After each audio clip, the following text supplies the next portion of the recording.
जय हिंद दोस्तों, मैं उपेंद्र कुमार आप सभी का स्वागत करता हूं आप सभी का अपना चैनल यूके ट्यूटोरियल में। आज हम लोग झारखंड करेंट अफेयर में अगले सीरीज में पढ़ेंगे नवंबर महीने के। ये पार्ट 2 होगा क्योंकि इससे पहले हमने 30 प्रश्नों को करा चुका है। तो आज हम लोग 31 से शुरू करेंगे और ये लास्ट होगा इस पार्ट का। तो चलिए शुरू करते हैं। तो पहला प्रश्न है कि झारखंड में वर्तमान में कितने पेपरलेस व्यावसायिक कोर्ट हैं। पेपरलेस व्यवसायिक कोर्ट वर्तमान में अगर देखें दोस्तों तो 3 है। तो यहाँ पर इसका आंसर सी राइट हो जाएगा। चलिए इसकी व्याख्या को देखते हैं। झारखंड में वर्तमान में 3 व्यवसायिक कोर्ट रांची, धनबाद और जमशेदपुर में है तथा ई कोर्ट में ई फाइलिंग की सुविधा है तथा घर या कार्यालय से कोई भी ऑनलाइन याचिका दाखिल कर सकता है। इसके लिए झारखंड ई कोर्ट मैनेजमेंट सिस्टम बनाया गया है। यानी कि यहाँ पर देखें दोस्तों तो ई फाइलिंग यानी कि इंटरनेट फाइलिंग के माध्यम से आप यहाँ से मेल करके फाइलिंग कर सकते हैं। तो ये सुविधा आपको प्रदान किया गया है 3 जगह रांची, धनबाद और जमशेदपुर में। चलिए आगे बढ़ते हैं। धनबाद जिला प्रशासन द्वारा ई समाधान पोर्टल की शुरुआत कब की गई है। तो धनबाद जिला के द्वारा प्रशासन के द्वारा ई समाधान पोर्टल की सुविधा जो है वो 10 नवंबर को शुरुआत की गई है।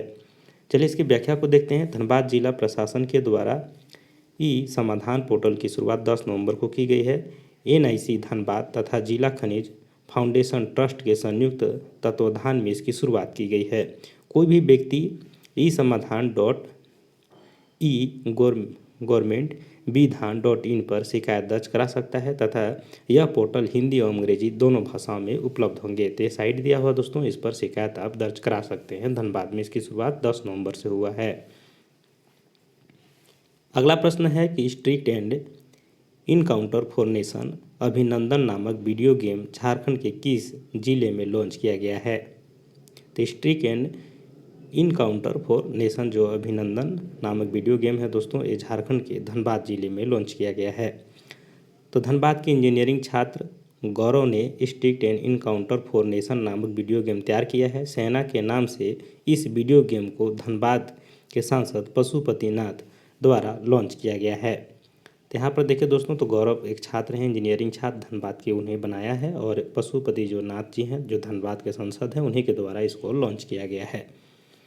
अगला प्रश्न है कि ICAR ने देश विदेश के 3300 तीसी फसल के जर्म प्लाज्म के संरक्षण का जिम्मा किसे सौंपा है। तो जिम्मा सौंपा गया है दोस्तों बिरसा कृषि विश्वविद्यालय। तीसी जो होता है दोस्तों खेती होता है जो अगर देखें तो रबी फसल के रूप में तीसी को बोया जाता है और तीसी से जो होता है तेल निकाला जाता है। तो 3300 प्रजातियों को बिरसा कृषि विश्वविद्यालय में इसको संरक्षण के लिए जर्म प्लाज्म के लिए दिया गया है। आइए इसकी व्याख्या देखते हैं। ICAR ने देश विदेश के 3300 तीसी फसल के जर्म प्लाज्म के संरक्षण का कार्य बिरसा कृषि विश्वविद्यालय को सौंपा गया है। देश भर में सिर्फ रांची केंद्र को यह जिम्मा सौंपा गया है। देश विदेश में तीसी की अनगिनत देसी और प्राचीन प्रजाति है जो धीरे धीरे विलुप्त हो रही है। इन प्रजातियों को जर्म प्लाज्म के माध्यम से संरक्षित किया जाता है। अगला प्रश्न है दोस्तों कि झारखंड में ड्रैगन फ्रूट की खेती के लिए किस जिले का चयन किया गया है। तो ड्रैगन फ्रूट की खेती के लिए अगर देखें तो आपका रांची और खूंटी जिला को चयन किया गया है। यहाँ पर इसका आंसर सी राइट हो जाएगा। Jharkhand tribal development society JTDS, इसका फुल फॉर्म याद रखिएगा, ने झारखंड में बड़े पैमाने पर ड्रैगन फ्रूट की खेती की शुरुआत की है तथा झारखंड के लगभग 12 से 15% भूमि जो है इसके लिए उपयुक्त है। तो यहाँ पर याद रखिएगा ड्रैगन खेती के लिए भारत के लगभग 12 से 15% जो भूमि है वो उपयुक्त है और यहीं इसका शुरुआत किया गया है। और कहाँ से दोस्तों, तराची और खूंटी से। आगे बढ़ते हैं। झारखंड का ऐतिहासिक मुड़मा जात्रा मेला किस जिले में आयोजित किया जाता है। तो झारखंड में ऐतिहासिक मुड़मा जात्रा मेला जो है वो रांची जिले में आयोजित किया जाता है। रांची जिले के मांडर प्रखंड के मुड़मा गांव में 1 एवं 2 नवंबर को ऐतिहासिक मुड़मा मेला का आयोजन किया जाता है। कोरोना की इस अवधि में इस वर्ष मेले का आयोजन नहीं किया गया है। तो एक जो डाल्टनगंज मार्ग है दोस्तों, तो उसी रास्ते में लगभग रांची से 20 से 25 किलोमीटर की दूरी पर है। तो वहीं पर ये मुड़मा मेला का आयोजन होता है मांडर नामक प्रखंड में। आगे बढ़ते हैं। रांची जिला प्रशासन के द्वारा स्थायी प्रकाश व्यवस्था के लिए किस योजना की शुरुआत की गई है। तो रांची जिला के प्रशासन के द्वारा स्थायी प्रकाश व्यवस्था के लिए देखें तो यहाँ पर रोशनी योजना की शुरुआत किया गया है। आपको पता होगा उजाला योजना दोस्तों, जो गैस वितरण से संबंधित था। तो उसी प्रकार से झारखंड में जो है आपका रोशनी योजना जो शुरुआत किया गया है, जो स्थायी प्रकाश की व्यवस्था के लिए। क्या है इसकी विशेषता, ये जानते हैं कि रांची जिला प्रशासन के द्वारा स्थायी प्रकाश व्यवस्था के लिए रोशनी परियोजना की शुरुआत की गई है तथा इसके तहत सभी जिला अधीक्षक को 700 सोलर लाइट दिए गए हैं। जितने भी जिला अधीक्षक हैं यानी कि जो डीसी हैं उसको 700 सोलर लाइट दिए गए हैं ताकि उस क्षेत्र में रोशनी की व्यवस्था कर सके रोशनी परियोजना के तहत। आगे बढ़ते हैं कि झारखंड कर्मचारी चयन आयोग के लिए अध्यक्ष कौन नियुक्त किए गए हैं। तो ये पता होगा, झारखंड कर्मचारी चयन आयोग के अध्यक्ष नियुक्त किए गए हैं सुधीर त्रिपाठी जी को। चलिए आगे बढ़ते हैं, इसमें व्याख्या देखते हैं। 1985 बैच के आईएएस अधिकारी सुधीर त्रिपाठी को जेएसएससी के नया अध्यक्ष नियुक्त किया गया है। इससे पूर्व वे झारखंड लोक सेवा आयोग के अध्यक्ष भी रह चुके हैं। 2018-19 में झारखंड लोक सेवा के अध्यक्ष थे। उससे पहले वे झारखंड के मुख्य सचिव भी रह चुके हैं। तो फिलहाल ये रिटायर हो चुके हैं दोस्तों, और रिटायरत में इनको नियुक्ति किया गया है अभी जेएसएससी के अध्यक्ष के रूप में। काफ़ी अच्छे व्यक्ति हैं, इनसे मैं मिला भी हूँ, तो ये मतलब व्यवहार बहुत अच्छा है इनका और बहुत शांत स्वभाव के व्यक्ति हैं। चलिए आगे बढ़ते हैं। हाल ही में झारखंड के किस पूर्व मुख्य सचिव का निधन हो गया है। तो यहाँ पर सजल चक्रवर्ती है, इनका निधन हो गया है, अभी चर्चे में रहे थे। आइए जानते हैं सजल चक्रवर्ती के बारे में। हाल ही में झारखंड के पूर्व सचिव 5 नवंबर को निधन हो गया। सजल चक्रवर्ती अप्रैल 2014 से अगस्त 2014 तक एवं सितंबर 2014 से जनवरी 2015 तक झारखंड के 2 बार मुख्य सचिव के पद पर रहे हैं। ये संयुक्त बिहार के वक्त जब झारखंड अलग नहीं हुआ था उस समय की बात है कि चाईबासा के उपायुक्त थे और इसी दौरान पशुपालन विभाग में भ्रष्टाचार के आरोपी भी थे, और उसी भ्रष्टाचार के आरोपी में इनका केस चल रहा था झारखंड हाई कोर्ट में। आगे बढ़ते हैं, जो अभी फिलहाल में इनका निधन हो गया है। तो पूछ सकते हैं कि सजल चक्रवर्ती कौन थे। तो झारखंड के ये मुख्य सचिव के पद पर रह चुके थे जिनके फिलहाल में देहांत हो चुकी है। आगे बढ़ते हैं, झारखंड के किस जिले में वर्ल्ड ट्रेड सेंटर की स्थापना की जाएगी। तो झारखंड के वर्ल्ड ट्रेड सेंटर की स्थापना की जाएगी दोस्तों रांची जिले में, यहाँ पर डी हो जाएगा। आइए व्याख्या देखते हैं। राजधानी में 4 एकड़ जमीन पर वर्ल्ड ट्रेड सेंटर की स्थापना की जाएगी। इसके लिए केंद्र सरकार ने 98 करोड़ रुपये की राशि प्रदान किया है। तो वर्ल्ड ट्रेड सेंटर के निर्माण के लिए झारखंड सरकार को 98 करोड़ राशि केंद्र सरकार के द्वारा दिया गया है। अगला प्रश्न है कि सीबीआई से सामान्य सहमति वापस लेने वाला झारखंड कितने नंबर का राज्य बना है। यानी सीबीआई से सामान्य सहमति वापस लेने वाला झारखंड जो है अब देखिए तो 8वां राज्य बन चुका है। क्या है सामान्य सहमति, आइए जानते हैं। पश्चिम बंगाल, राजस्थान, छत्तीसगढ़, मिजोरम, आंध्र प्रदेश, राजस्थान, केरल की सरकारों के बाद झारखंड ने भी सीबीआई को दी हुई सहमति को वापस ले लिया है। अब सीबीआई जो है को किसी भी व्यक्ति को जांच के लिए राज्य सरकार से अनुमति लेनी होगी। जो पता होगा कि सीबीआई जो थी बंगाल में आई थी जांच करने, तो उसको ममता बनर्जी कैद करके रख ली थी। उसी प्रकार से अब वहाँ पर झारखंड में भी आदेश दिया गया है कि कोई भी जांच सीबीआई तभी करेगी जब उसको राज्य सरकार से अनुमति लेनी पड़ेगी। चलिए आगे बढ़ते हैं। झारखंड की किस कंपनी ने अपने कर्मचारियों के लिए 365 दिन घर से काम करने के लिए एक नया मॉडल को लागू किया है। तो घर से काम करने के लिए पूरे साल भर एक नया मॉडल लागू करने वाले हैं आपके टाटा स्टील। चलिए इसकी व्याख्या को देखते हैं। कोविड-19 की खतरा लंबा खींचने के बीच घरेलू इस्पात कंपनी टाटा स्टील ने अपनी सभी कर्मचारियों को 365 दिन घर से काम करने के मॉडल बनाया है। यानी टाटा स्टील के जितने भी कर्मचारी हैं वो घर से भी रह करके काम कर सकते हैं। अगला प्रश्न है दोस्तों कि झारखंड से किसे तिलका मांझी राष्ट्रीय सम्मान 2020 दिया गया है। तो यहाँ पर हो जाएगा सदानंद सिंह यादव को तिलका मांझी राष्ट्रीय सम्मान 2020 दिया गया है। आइए इसकी व्याख्या को जानते हैं। व्याख्या में है कि रांची के सदानंद सिंह यादव, तो भी प्रश्न याद रखिएगा कहाँ के हैं सदानंद सिंह यादव जी, तो रांची के हैं। तिलका मांझी सम्मान 2020 से सम्मानित किया गया है। साहित्यकार, कवि एवं संगीतकार सदानंद सिंह यादव का चयन स्वतंत्रता सेनानी शुभचरण चूड़ीवाला की याद में अंग मदन एवं फाउंडेशन के द्वारा किया गया है। तो इसका चयन जो है दोस्तों याद रखिएगा अंग मदद फाउंडेशन के द्वारा इनको किया गया है। अगला प्रश्न है कि झारखंड में स्कूली शिक्षा एवं साक्षरता विभाग और उत्पाद एवं मद्य निषेध विभाग कौन नियुक्त किए गए हैं।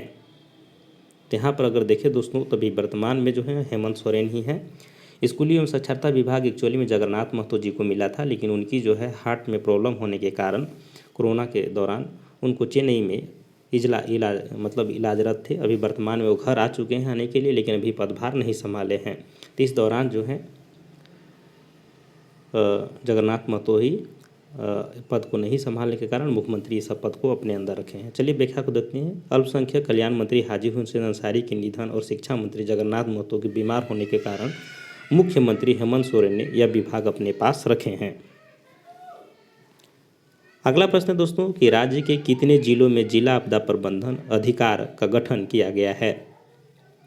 तो राज्य के जिला आपदा प्रबंधन अधिकार का गठन जो है ये आपके देखें तो 2009 में गठन की व्यवस्था किया गया था दोस्तों, और इसके तहत झारखंड में 2010 में गठन किया गया आपदा प्रबंधन विभाग का। ये तो यहाँ पर देखिए तो पूरे 24 जिलों में लागू करने का प्रावधान है। तो राज्य में 24 जिलों में जिला आपदा प्रबंधन अधिकार का गठन किया गया है। अगला प्रश्न है कि सड़क दुर्घटना में मृत्यु के मामले में झारखंड कितने स्थान पर रहा है। तो सड़क दुर्घटना में मृत्यु के मामले में झारखंड जो है आपका अगर देखें तो 17वें स्थान पर रहा है। तो यहाँ पर इसका आंसर सी राइट हो जाएगा। आइए क्या है इसकी व्याख्या को देखते हैं। तो सड़क एवं परिवहन मंत्रालय के द्वारा जारी आंकड़ों के अनुसार सड़क दुर्घटना में मृत्यु की संख्या के मामले में झारखंड जो है 17वें स्थान पर रहा है। बीते 5 साल में देखें तो 25,903 दुर्घटनाएं हुई है झारखंड में।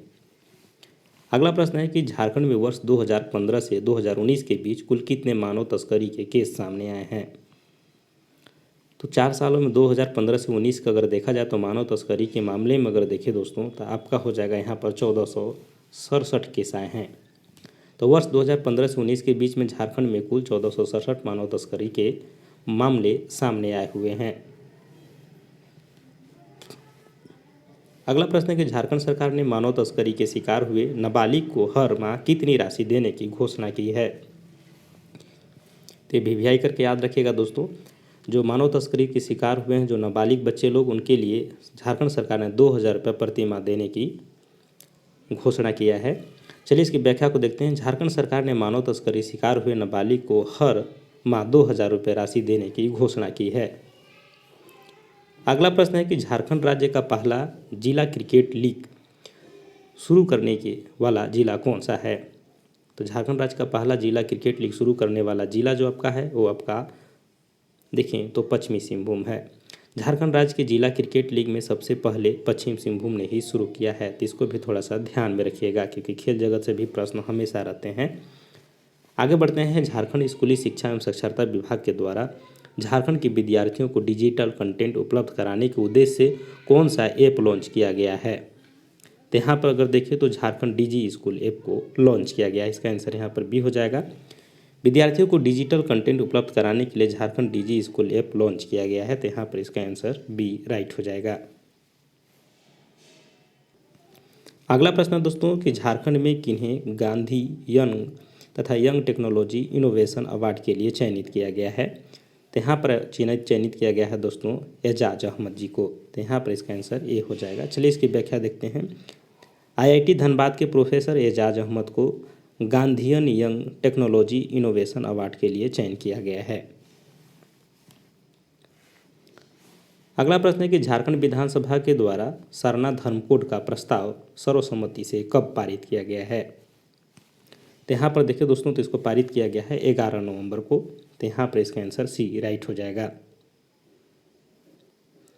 चलिए आइए व्याख्या को देखते हैं। 11 नवंबर को झारखंड विधानसभा में विशेष सत्र का आयोजन कर सरना आदिवासी धर्म कोड का प्रस्ताव को मंजूरी प्रदान किया गया है। जो पता होगा सरना कोड के बारे में बहुत पहले से मांग चल रही थी झारखंड में, और हेमंत सोरेन का चुनावी घोषणा भी था कि हम इसे लागू करेंगे। उसके तहत 11 नवंबर को इन्होंने विधानसभा में एक विशेष सत्र बुलाई और इसके विशेष सत्र के द्वारा इनको पास किया गया है। अगला प्रश्न है कि झारखंड के किस सत्संग आश्रम को केंद्र सरकार के द्वारा राष्ट्रीय जल पुरस्कार 2019 से नवाजा गया है। तो झारखंड की देखिए दोस्तों तो देवघर सत्संग आश्रम को राष्ट्रीय जल पुरस्कार 2019 से नवाजा गया है। तो जल संरक्षण के क्षेत्र में शानदार कार्य करने के लिए केंद्र सरकार ने यह पुरस्कार देवघर सत्संग आश्रम को दिया है। तो यहाँ पर इसका आंसर बी राइट हो जाएगा। आगे बढ़ते हैं दोस्तों कि हाल ही में राष्ट्रीय स्तर के खिलाड़ी सोरेन कुमार डे का निधन हो गया। वे किस खेल से संबंध रखते थे? तो सोरेन कुमार डे जो है वो पावर लिफ्टिंग से संबंध रखते थे। तो यहाँ पर इसका आंसर बी राइट हो जाएगा, जो फिलहाल में उनका निधन हो गया है। आगे बढ़ते हैं प्रश्न में कि 15 नवंबर 2020 को बिरसा मुंडा की कौन सी जयंती मनाई गई है?